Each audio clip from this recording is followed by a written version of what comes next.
ఆంధ్రప్రదేశ్ రాష్ట్ర ఎక్సైజ్ మరియు మైనింగ్ మంత్రి కొల్లు రవీంద్ర ముందుగా స్వామివారి తొలి పావంచ వద్ద కొబ్బరికాయ కొట్టి శ్రీ వరహలక్ష్మీ నరసింహ స్వామివారిని దర్శించుకున్నారు. వీరికి ఆలయ కార్యనిర్వహణాధికారి ఎస్ శ్రీనివాసమూర్తి, ఆలయ ప్రధాన అర్చకులు శ్రీనివాసాచార్యులు, వేద పండితులు నాదస్వర వేద మంత్రాలతో స్వాగతం పలికే ముందుగా స్వామివారి కప్ప స్తంభము ఆలింగనం చేసుకున్నారు. ఆ తదుపరి నాదస్వరాలతో వేద మంత్రాలతో వేద మండపము ప్రదక్షిణ అనంతరము స్వామివారి అంతరాలయ దర్శనం అనంతరము వేద పండితులచే వేద ఆశీర్వచనము ఇచ్చి ఆలయ కార్యనిర్వహణాధికారి స్వామివారి చిత్రపటం ప్రసాదాలను బహుకరించారు.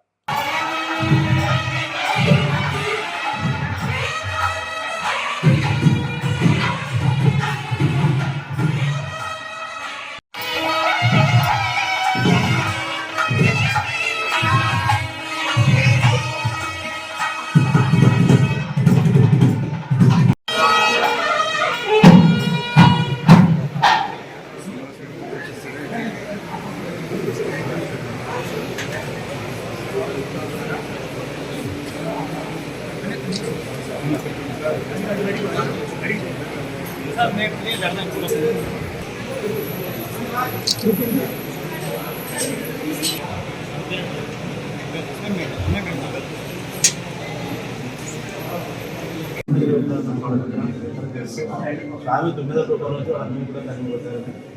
9వ ఆర్సీసీ కాంప్లెక్స్ ఏరియా